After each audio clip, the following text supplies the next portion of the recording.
So hey guys, welcome back to another blog. कैसे आप सब लोग? होप सब बढ़िया होंगे, मेरी तरह तंदुरुस्त होंगे। तो गाइस आज अपने पास देखो भाई फिर से आ चुकी है अपनी RR310 जो कि भाई 2025 मॉडल है। और भाई पिछला रिव्यू जो आपने देखा था भाई उसमें तो हमने बताया इसके प्रोज एंड कॉन्स। तो भाई ये वीडियो जो रहने वाली है ना भाई, इसके सिर्फ ओनरशिप रिव्यू पे रहने वाली है और सिर्फ एक टॉपिक पे रहेगी कि इसके अंदर भाई क्या क्या दिक्कत आ रही है और भाई ये लेना वर्थ इट है या नहीं है। तो भाई बुलाते हैं अपने HP भाई को। और सबसे पहले मैं भाई एक चीज़ और बता दूं आप लोगों को, ये गाड़ी भाई अब तक चली है 7000 किलोमीटर। और 7000 किलोमीटर चलने के बाद भी छोड़ो, पहले ही मतलब बता ही नहीं सकता। मैं HP भाई को बुलाता हूँ भाई, उसी से ही पूछते हैं। HP भाई जरा हो यार। तो कैसे हो भाई HP भाई? बढ़िया भाई, आप बताओ। बढ़िया। तो HP भाई, मैं अपने यार जो सब्सक्राइबर है, मेरे फॉलोवर्स है या जो मेरे भाईचारे में सारे भाई यार दोस्त है जिनका प्लान बन रहा है भाई 2025 मॉडल की भाई RR310 लेने के लिए, जी भाई। तो उन लोगों के लिए यार आप क्या कहना चाहोगे? लेना वर्थ इट है या नहीं है यार? भाई देखो, सबसे पहली बात, मेरे पास ये गाड़ी मैंने पहले लॉट की गाड़ी है जो मेरे पास आई है। तो बहुत चांसेस होते हैं कि बहुत सारी और कंपनियों की गाड़ियाँ भी हैं जो पहले लॉट की गाड़ी है, उसमें किसी ना किसी गाड़ी में प्रॉब्लम निकल आती है। वैसे कि मशीनरी है तो इसमें कोई बोल नहीं सकता भाई कि इस गाड़ी में प्रॉब्लम हो सकती है, नहीं हो सकती, आगे चले कोई और भी प्रॉब्लम आ सकती है, ये नहीं आ सकती। तो ये बात है नहीं कि भाई आप लो ही मत, गाड़ी बहुत अच्छी है देखने में, लुकिंग वाइज है भाई। 300 सेकंड में किलर मशीन है। और अभी एक और बात बताऊंगा, अभी न्यू लॉन्च हुई है कि यही गाड़ी, उसकी बात आगे करेंगे इसी वीडियो उसकी भाई नेक्स्ट वीडियो में करेंगे, इस वीडियो में नहीं। इस वीडियो में सिर्फ इसके बारे में बात करेंगे। तो भाई HP भाई, सबसे पहली चीज़ बताओ कि भाई इसकी जो फर्स्ट सर्विस के बाद आपको क्या दिक्कत देखने को मिली थी इस बाइक के अंदर? तो भाई मैं सारे भाइयों को बता दूं, ये गाड़ी अभी चली थी 4500 किलोमीटर, यानी पहली सर्विस इसकी हो चुकी थी, दूसरी सर्विस के लिए एजेंसी में गई हुई थी। ऑन रिकॉर्ड 4500 किलोमीटर चली हुई थी। उसके बाद सर्विस होने के बाद जब ये गाड़ी मैंने कुछ टाइम 1 महीना चलाई है, तो एस्टिमेट रख लो 5000 से पहले मतलब 5000 पूरे नहीं हुए थे इसके, अभी काउंटिंग में 5000 मान लो। उस टाइम ओवर हीटिंग के चक्कर में इसकी TFT डिस्प्ले उड़ गई थी। आप भाई को मैं तो बुलाना चाहूँगा। और तो भाई इसका फ़ोन देख रहे हो ना, ये जो फोन है ना भाई, इतना बड़ा मोबाइल है, ये आप देख रहे हो, ये भाई इसका जो कहते हैं ना इसकी दिमाग बाइक का, हाँ। वो चीज़ है भाई जिसमें हम सब चीज़ें देखते हैं, हमारे को बताता है कि हम किस चीज़ पे चल रहे हैं, कहाँ पे हैं। तो भाई यही चीज़ भाई कितने किलोमीटर पे उड़ गई थी?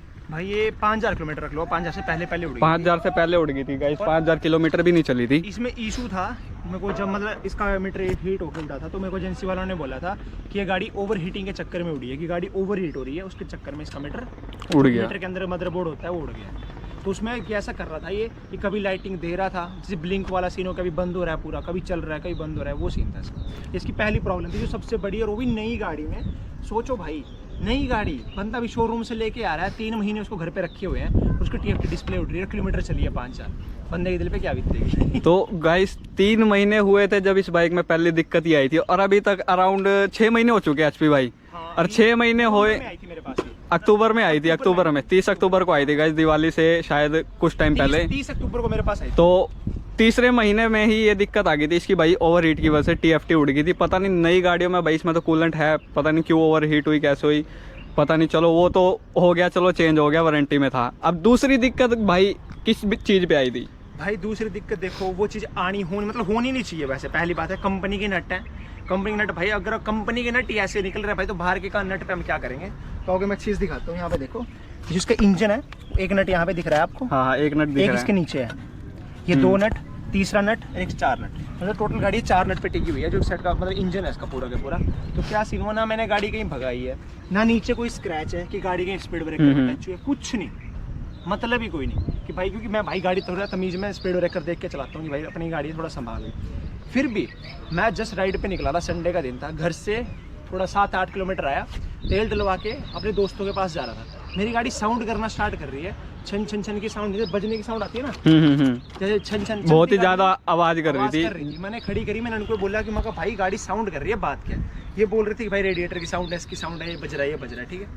मैंने एक दोस्त को लेने जाना था, मैं गया, रास्ते में साउंड बढ़ेगी, और मेरा पूरा दिमाग में ना, बाद में चल क्या रहा है भाई, मैंने गाड़ी साइड में खड़ी करी, एक्सीलेटर दे रहा हूँ, आवाज़ कहाँ से आ रही है? तो देख रहा हूँ मैं कि ये नट जो दिख रहा है यहाँ पे, ये फ्री घूम रहा है, तो छन छन इसकी आवाज़ आ रही है। तो छन छन हुई क्या थी उसमें, दिक्कत क्या आ गई थी ऐसे ही? हम बाद में गए, मैं चलो नट ढीला लूज हो गया होगा, टाइट करवा लेते हैं।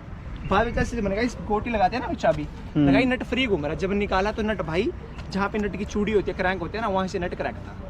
दोनों के दोनों क्रैक थे, दोनों के दोनों। वो दूसरा हमने बाद में देखा, उस पर हमारा ध्यान भी नहीं था, वो ऐसे लगा हुआ था, जब वो देखा वो भी क्रैक था। और दोनों के नट क्रैक हो रखे तो गाइस बताओ, न्यू बाइक के अंदर यार इंजन जिस पे टिका हुआ है वही नट भाई टूट गया और इंजन ऐसे लटक रहा है ना भाई। तो सोचो चलती बाइक में इंजन लटक रहा है और भाई को पता भी नहीं है, तो क्या सीन हो जाता उस टाइम पे भाई। चलो ये छोड़ो, हम तो नॉर्मल भाई अपने शहर के अंदर थे, संडे का दिन था, ठीक है, कोई दिक्कत नहीं, कुछ ना कुछ जुगाड़ हो जाता। बंदा कहीं लंबी राइड पे निकला हो, सोचो लद्दाख चलेगा भाई, इसको लेके वहाँ तो भाई इंजन को कहाँ उठा के घूमेंगे भाई। मैं तो सोच रहा हूँ, मतलब मैं तो चल रहा था ना, इसको पहले से लग रहा था मेरा इंजन हाथों में ऐसे हो जाएगा इसका इंजन। तो गाइस वो भी कोई दिक्कत नहीं है, चलो मैंने वो भी ठीक करवा दिया। फिर भाई सर्विस सेंटर में उसका क्या रिव्यू रहा है यार? सर्विस सेंटर की बताओ भाई। सर्विस सेंटर वालों के पास सीधा एक आंसर था भाई, इसके पार्ट नहीं है, इसका सामान नहीं है, इसके नट नहीं है, कुछ नहीं है। मैं भाई किस लिए खोल रखा है भाई? आप मान लो कि अगर इमरजेंसी आपकी गाड़ी में कोई प्रॉब्लम आती है भाई, हमारी गाड़ी में कोई प्रॉब्लम आए कोई दिक्कत नहीं है, चाहे आपके अपना इंजन नट्स खुले चाहे कुछ खुले, एक काम कर दो, इसका लिमिटर भाई हमें और कुछ नहीं चाहिए। टीवीएस वालों इतनी आपसे हमारी गुजारिश है भाई, ये करा दो। तो भाई साहब टीवीएस वालों, बस आप ये लिमिटर हटा दो हमारी बाइक में से, हमें और कुछ नहीं चाहिए आपसे। तो बोल ठीक है यार। तो एचपी भाई एजेंसी में भाई जो बोल्ट वगैरह आप लेने गए हो वो देखो मैं बताता हूँ आपको, एजेंसी में हम दोनों ही गए थे, कैमरे के पीछे मैं भी गया था गाइस, जिसके साथ ही गया था मैं। तो भाई एजेंसी वाले संडे का दिन था, एजेंसी खुली हुई थी। संडे एजेंसी वाले बोलते हैं भाई साहब अपाची RR ट्रेटर, इसका कोई सामान आपको एजेंसी पे नहीं मिलेगा, छोटा से छोटा नट, बड़े से बड़ा कुछ भी रख लो, कुछ नहीं मिलेगा, ऑर्डर पे आएगा। तो भाई देखो यार, एक हमने यार 3.5 लाख रुपए की बाइक ले रखी है और उसका भाई 10-20 रुपए का बोल्ट है यार, नॉर्मल एजेंसी में अवेलेबल होना चाहिए। 150 रुपए का लगा लो यार, 150 रुपए कोई ज्यादा नहीं होते यार। पर वही बोल्ट जो है भाई एजेंसी में अवेलेबल नहीं है, और एक बोल्ट के पीछे भाई उन्होंने ना बोला कि 15 दिन बाद आएगा, ऑर्डर पे आएगा। तो क्या भाई 15 दिन हमारे को बाइक को खड़ी करने वर्थ है या नहीं है? ये चीज एचपी भाई बताओ आप। भाई बिल्कुल नहीं थी, क्योंकि तुमको पता भाई मेरे पास एक लौती गाड़ी है ये, मतलब मेरे पास एक और गाड़ी खड़ी है, बट उसको मैं आजकल ब्लॉगिंग लाइन में नहीं, मतलब इस लाइन में लाता नहीं हूँ के लिए। तो भाई एक लौता घोड़ा है अपने पास, और जिसको पता भाई जिसके पास गाड़ी है घर पे खड़ी करने को तो ली नहीं है भाई उसने। तो मैंने जुगाड़ से बाहर से भाई अरेंज करके किसी और गाड़ी का नट इसमें फिट कर रखा है, दोनों के नट इसमें और गाड़ी के फिट हो रखे हैं, तो अपना चलने लायक करा था। वो मेरे को बाहर से पड़े भाई, अब क्या बोलूं, एजेंसी में भी नट आ गए थे, वो मैंने लेके रखे एक्स्ट्रा अपने पास आगे के लिए भाई कुछ भी हो सकता है ना। 2 नट लेके रखे भाई अपने पास। सही है भाई, सही है। तो भाई गाइस यार ये चीज़ देख लो, मतलब एजेंसी में ये चीज़ अवेलेबल नहीं है, और सर्विस भी भाई ना ठीक है, थोड़ी जानकारी हमारा काम हो जाता है, बट यार इनकी सर्विस ना बहुत बेकार है, मैं खुद बता रहा हूँ भाई। टीवीएस की सर्विस बहुत बेकार है भाई। आप जान पहचान नहीं होगी ना कुछ, हाँ, तो आपका भाई मतलब आपके पैसे बर्बाद है यार, मैं आपको खुद बता रहा हूँ। और भाई एजेंसी में जब इसके बोल्ट नहीं मिले ना, और हमने बाहर से लगवाए, तो भाई वो भी जरूरी थे, बट एजेंसी से बेटर भाई हमें बाहर मिल गए यार, और भाई सस्ते भी मिले हमको, ठीक है। तो भाई इसके बाद जो प्रॉब्लम आई है, जो मेन प्रॉब्लम भाई इंजन के रिलेटेड कुछ आई थी शायद, उसका मुझे पता नहीं, तो आप डिटेल बताओ यार इंजन वाली। सो भाई सारी प्रॉब्लम्स खत्म हो गई, मगर भाई गाड़ी एक नंबर हो गया, टिच। चलो भाई राइड पे निकलते हैं अच्छे खासा। हम सारे दोस्त अपने ग्रुप के साथ 7-8 बंदे राइड पे निकल गए। एस्टिमेट राइड थी उस दिन 100 किलोमीटर की राइड करी हमने 3 बजे के बाद दोपहर को, ठीक ठाक चल रही है भाई, कोई दिक्कत नहीं। शाम का टाइम हो रहा है 8 बजे का, मेरी गाड़ी ओवर हीट होना स्टार्ट हो गई। टेम्परेचर इसमें कूलेंट टेम्परेचर दिखाता है, मैं आपको दिखाता हूँ, RR में ये फीचर है, किसी घट टेम्परेचर दिखाती है ये। सो गाइस यहाँ पे चेक करो आप, कूलेंट का जो टेम्परेचर है वो आपको शो करेगा यहाँ पे, क्योंकि यहाँ पे 2 बार बने हुए हैं, एक ही बना है इसका हीटिंग का, कितना हीट हो रही है, एंड एक कूलेंट टेम्परेचर है। तो यहाँ पे भी 85 दिख रहा है, 85.0 डिग्री सेल्सियस शो हो रहा है अभी। उस टाइम चलती गाड़ी में मेरे को 120 हो रहा है इस पे। सोचो गाइस 40 डिग्री सेल्सियस ऊपर यार, 40 डिग्री मतलब माइनस में चला जाए तो सोचो कितनी ठंड होती है, और 40 डिग्री भाई हाई चला जाए तो सोचो भाई 120 गाड़ी फटने को हो जाएगी यार। गाड़ी ने जो उसका कूलेंट टेम्परेचर है वो शो करना ही बंद कर दिया भाई। वहाँ ब्लिंक आ गया, एंड्रॉइड का जो रेडिएटर का है ना भाई, वो ब्लिंक करना ओवर हीट हो गया, स्टार्ट हो गया। मैंने गाड़ी साइड में लगाई, क्योंकि मेरे को कोई आइडिया नहीं था गाड़ी में हुआ क्या है। चलती गाड़ी भाई क्या हो सकता है, ठंडा मौसम, शाम का टाइम है, 8 बजे के बाद सोचने की बात है, हवा चल रही थी, ठंडी भी हो रही होती है, बट गाड़ी ठंडी ना होना, फैन चले, कुछ नहीं, साइड में लगाई। हम देख रहे हैं, मगर थोड़ी देर खड़ी करते हैं भाई, थोड़ी देर खड़ी करी, आधे घंटे का ब्रेक लिया, फिर निकले, टेम्परेचर थोड़ा डाउन आया, चलते गए, फिर गाड़ी ने टेम्परेचर पकड़ा, फिर साइड में लगाई हमने, फिर भाई थोड़ा माथा घुमा, एजेंसी में फ़ोन करा। संडे का दिन भाई उस दिन भी, और हमारे साथ संडे के दिन कांड होते हैं भाई, बोलते हैं गाड़ी में कूलेंट की कमी है, कुछ है कि गाड़ी को ओवर हीट हो रही है, तो मत चलाओ, गाड़ी का इंजन सीज हो जाएगा। मगर भाई सोचने की बात है, 6000 किलोमीटर गाड़ी चली है, तुम मेरे को बोल रहे हो कि गाड़ी चली तो इंजन सीज हो जाएगा, और वारंटी भी नहीं मिलेगी। तो मतलब कहाँ जाऊँ भाई मैं? मेन फिर एजेंसी में जब आप लेके गए तो उसमें दिक्कत क्या थी? मैं बताता हूँ। फिर वहाँ से थोड़ा इसको- मेरे को एजेंसी वालों का भी जानना है कि मतलब उन्होंने बोला क्या, उनको नॉलेज थी या नहीं थी? अब यहाँ से ठीक है भाई, उन्होंने बोला गाड़ी कैसे जैसे करके घर पहुँचाओ और एजेंसी लेके आओ।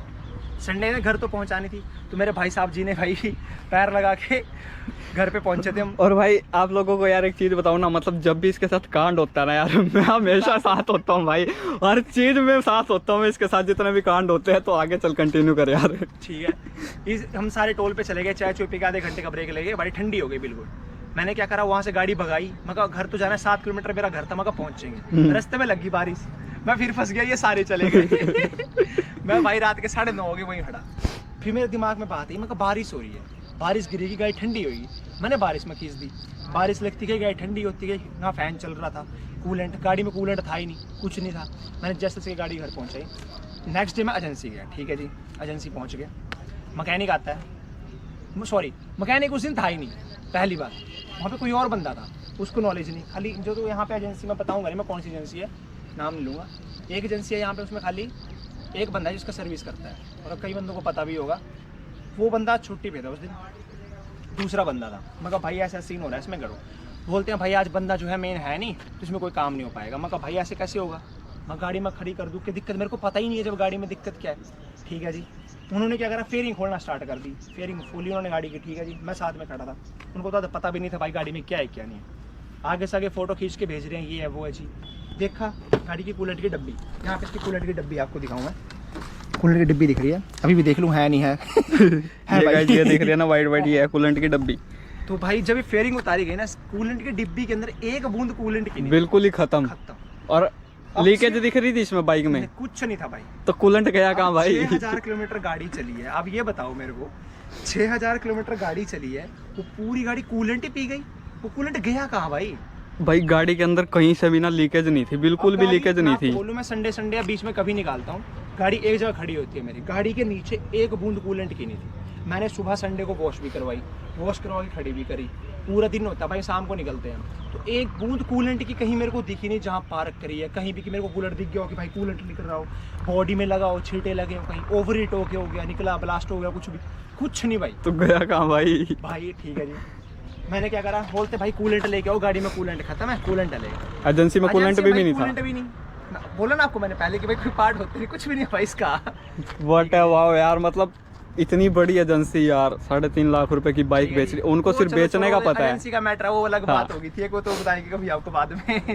ठीक है जी, मैं कूलेंट लेके आया बाहर से, कूलेंट इसमें डाला, कूलेंट मेरी आंखों के सामने आधे घंटे में खाली नया कूलेंट खत्म। और गया कहाँ? और वो निकल रहा पाइप से, बोलते सर यहाँ से लीक हो रहा है। अच्छा, और वो भी उसी टाइम लीक हो रहा है। मैं कहा भाई पहले क्यों नहीं दिखा मेरे को, अगर लीक हो रहा है तो दिखता तो सही, कहीं गिरा हुआ कुछ था नहीं। मैं कहा हो सकता अभी निकला हो, नई प्रॉब्लम आ गई हो। मैं कहा ठीक है भाई। बोलते सर इसके कूलेंट का काम होगा, रेडिएटर का काम होगा, वारंटी में हो जाएगा आपका। और मेरे को सुनने में आया था कि मतलब उन्होंने ये बोला था कि क्लच कवर चेंज होगा, हाँ, तो वो क्या सीन था मतलब? तो उन्होंने क्या करा कि मतलब इसका जो एक पार्ट है ना, मेरे को खुद उसका आइडिया नहीं है, उसमें मैं भाई को दिखाऊंगा। इधर आओ आप, यहाँ पे देखो, ये जो इसकी रेडिएटर की पाइप आ रही है, यहाँ पे पाइप दिख रही है ये वाली, ये इसके क्लच के साथ जुड़ी हुई है। ये इसके देखो नट लगे हुए हैं यहाँ पे, हाँ ये अंदर जुड़ी ये दिख रही है। ठीक है, ठीक ये है। पूरे क्लच का एक टप है ना, जो ये इसके साथ जुड़े, इसके अंदर एक मतलब रिंग टाइप है, कोई एसेसरी है, मेरे को उसका नाम नहीं, आइडिया नहीं मेरे को कुछ। उन्होंने बोला कि ये चेंज होगा, ठीक है जी, क्योंकि भाई हमको चीज़ की नॉलेज नहीं है, जिस चीज़ की नॉलेज नहीं है भाई नहीं है। अब आर मेरे पास अभी है, भाई पहले की होती नॉलेज होती, मैं कहा भाई जो होता है गाड़ी ठीक चाहिए मेरे को, जैसे होती है करो। उन्होंने उतारा भाई का क्लच का कवर उतार दिया, वो निकाल के दूसरा डाल दिया जो स्पेयर था, जो मतलब जो अंदर की ठीक थी, फिट कर दिया। बोलते भाई फिर भी लीक हो रही है, बोलते कि हो सकता है इसका पूरा टापा चेंज हो, कि पूरा क्लच कवर जो दिख रहा है आपको ना चमचमाता हुआ, ये पूरा चेंज होगा। मैं कहा भाई तो मतलब यार एक बार को क्लच कवर खुल गया तो यार हाफ इंजन ही हो गया यार ये तो। भाई क्या बोले भाई। मतलब नई गाड़ी का हाफ इंजन हो गया। ठीक है जी, छोड़ो कोई नहीं। फिर जी मैंने गाड़ी खड़ी कर दी, मेरे को बोलते हैं कि भाई हफ्ते 10 दिन के अंदर इसका सामान आएगा, फिर जाके आपको गाड़ी मिलेगी। अब भाई हमारा दिमाग, आपको पता भाई गाड़ी पहले दिन रुकी है भाई, हो जाता है थोड़ा, ठीक है।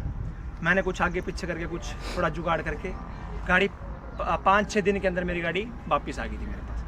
मतलब चलो फुल एंड फाइनल यार, एक लास्ट क्वेश्चन हमारे सब्सक्राइबर, हमारे भाइयों के लिए, हाँ। कि भाई ये लेनी चाहिए या नहीं लेनी चाहिए? देखो भाई सिंपल सी बात मैं ये बोलता हूँ, ये एक मशीनरी है, आपको जितना मर्जी प्यार हो जाए भाई, मेरा ही प्यार है, ठीक है। इसमें कोई भी प्रॉब्लम होगी ना भाई मैं ठीक करवाऊंगा, चाहे कैसे भी हो, क्योंकि भाई प्यार है, कुछ भी हो जाए, क्योंकि इमोशन होता है भाई राइट बंदे का। तो ज़रूरी नहीं है भाई कि हर गाड़ी में ये प्रॉब्लम हो, और अभी तक मैंने किसी RR में ये प्रॉब्लम नहीं सुनी है। मैंने वीडियो अपने चैनल पे भी डाल रखी है ओनरशिप रिव्यू की, तो उसमें मेरे को खाली 3 या 4 बंदों के मैसेज आ रखे हैं कि हमारे साथ भी TFT की प्रॉब्लम आई थी, बट वो ऐसी रेगुलर नहीं है, मतलब चेंज नहीं हुई हमारी, बट कभी कभी बीच में वो मतलब ब्लिंक करना स्टार्ट कर देती है, बट ठीक चलती है बहुत। अब आप हमारे सब्सक्राइबर को क्या कहना चाहोगे कि भाई गाड़ी लें या ना लें? अब मान लो जिनका भी 2025 में, अब तो वैसे भी नया OBD 2B मॉडल आ गया, न्यू जनरेशन 2 आ गया है। तो मैं आपको बोलूँ, आपको ये गाड़ी नहीं मिलेगी बुकिंग पे, अगर बुकिंग हाँ। भी आप करते हो, इसका न्यू मॉडल अपडेट आ चुका है जो ब्लू ग्राफिक के साथ आ रहा है। वो भाई अब ये उसमें भी प्रॉब्लम हो सकती है कि अभी इसका ना नया मॉडल लॉन्च हुआ है अभी, अगर बाई चांस भाई अगर मैंने नहीं लिया होता ना भाई, अगर रुका होता मैं उसको उठा लेता, क्योंकि भाई उसमें बहुत नेक्स्ट लेवल चीज़ें हो रखी हैं भाई। अभी वो बताएंगे जब वो आएगा, अभी वो आ नहीं रहा है, बहुत बंदों को पता होगा कि आ रहा है भाई, नेक्स्ट लेवल चीज़ें भाई उसमें, नेक्स्ट लेवल। तो कहने का मतलब ये है कि गाड़ी ले, बोलता हूँ सिंपल सी बात है, गाड़ी लो भाई, भाई गाड़ी छोड़ो, पहले लुक दिखाओ अब गाड़ी का एक बार। भाई गाड़ी की लुक चेक करो भाई, इसके अंदर मॉडिफिकेशन भाई दूर से देखो भाई क्या लग रही है ना यार, इसमें भाई गोल्डन सस्पेंशन, भाई, गोल्डन फॉग प्रोटेक्टर कोई भाई। ही बंदा होगा जिसको इस गाड़ी से प्यार नहीं होगा भाई हर किसी का सपना है भाई, और ये वाला कलर तो भाई हर किसी को पसंद है। तो गाइज मैं भी कहना चाहूँगा, जिसको गाड़ी पसंद है, जिसका भी ड्रीम है ना भाई, जिसका भी भाई प्लानिंग लो। चल रही है भाई, नो डाउट लो। ये मशीनरी है भाई, कोई भी दिक्कत आ सकती है, ये जरूरी नहीं है कि भाई हर बाइक में ही दिक्कत मिलेगी। और भाई मैंने अभी तक कोई गाड़ी नहीं सुनी है ऐसी भाई, यूट्यूब पे भी नहीं देखा कि जिसमें भाई इसमें कूलेंट वगैरह या इसका जो TFT वाली दिक्कत थी वो आई थी। और सेम अब इसी रेंज में देखो और गाड़ियां ले लो, आप 400 ले लो, उसमें बहुत सारी कंप्लेंट्स आ बहुत रही सारी हैं पहले वाले मॉडल में। अप्रीला में जैसे अब न्यू कंप्लेंट आ गया भाई, इंजन सीज होने लग गया उसके। देखो भाई अब जितने यूट्यूबर्स देख लो, बड़े बड़े यूट्यूबर है भाई, सबने बता रखा है जो पहले लॉट की गाड़ी है ना भाई, उनका इंजन खुल गया है। तो पहले लॉट की भाई देखो, जो भी गाड़ी होती है भाई, हर किसी में दिक्कत ही आती है, क्योंकि वो यार एक तरह से ट्रायल बाइक होती है। तो उसके बाद जो बाइक है भाई निकल रही है ना कंपनी से भाई, कोई दिक्कत नहीं है, नो डाउट जाके आप ले सकते हो। मैंने वीडियो डाली थी तो आप मानोगे, मेरे को भाई ऑफिशियल TVS ने मेरे इंस्टाग्राम अकाउंट पे मेरी वीडियो पे लाइक कर रखा है और कमेंट भी कर रखा है। ऑफिशियल TVS की मतलब TVS का पेज है, जो पेज है, पेज होता है, तो भाई वही होता है जब आप वीडियोस डालते हो ना, आपके पास अच्छी चीज़ आ रही है, बुरी चीज़ आ रही है भाई, उसका रिव्यू दो। क्योंकि बहुत बंदे होते हैं कि भाई डरते हैं कि भाई अगर हम अच्छी चीज़ डाल रहे हैं रिव्यू नहीं डालेंगे, तो भाई क्यों, हमारे पास भाई अगर गाड़ी है तो हमारा फर्ज बनता है आपको बताना इसकी अच्छी चीज़ भी बुरी चीज़ भी, आपके साथ ये हो सकता है, अगर नहीं हुआ है नहीं भी हो सकता भाई, मशीनरी है। और लुक वाइज और भाई पावर के मामले में तो भाई नेक्स्ट लेवल है भाई। अभी तो इसका जो नया मॉडल आया ना भाई, इसमें तो कुछ और नेक्स्ट लेवल चीज़ें हो रखी है, वो तो बताएंगे अगली वीडियो में बताएंगे। बट भाई ये तो कातिलाना मशीन है, तो सीधी बात। गाइस आप लोगों को पता लगी गया भाई इसमें क्या क्या दिक्कत थी भाई, वो भी हमारे को बताना क्लियर था, ज़रूरी था हमारे को। तो मैंने आप लोगों को भाई क्लियर कर दिया भाई। ये जो है हॉनेस्ट ओनरशिप रिव्यू है, क्योंकि भाई मैं खुद भी बना सकता था, बट मैं चाहता था कि भाई जिसकी बाइक है ना, जो ओनर है इस बाइक का, वो खुद बताया आप लोगों को। तो भाई HV भाई ने क्लियर कर दिया सारे डाउट। जिसको बाइक लेनी है, जिसका भी ड्रीम है, जिसकी प्लानिंग चल रही है भाई, वो नो डाउट ले सकता है। और सबसे बड़ी बात, जाके भाई को फॉलो कर लो, और भाई जाके HV भाई को तो फॉलो करना, और मेरे को भी भाई सब्सक्राइब कर भाई, देना भाई, और कमेंट करके थोड़ा सा वॉच टाइम बचता है भाई अपने भाई का, तो भाई पूरा करवा दो यार। तो भाई कमेंट करके जरूर बताना। भाई ही मिलेगी भाई, लवी भाई और दोनों साथ भाई लेके आ रहे हैं, कुछ भाई करो तुम तो भाई आएगी। तो भाई कमेंट करके बता देना गाइस की वीडियो भाई कैसी लगी, और भी जिसका भी ड्रीम है ना वो भी कमेंट करना भाई कि हमने लेना है। तो सी यू, टाटा बाय बाय, मिलते हैं भाई नेक्स्ट व्लॉग में।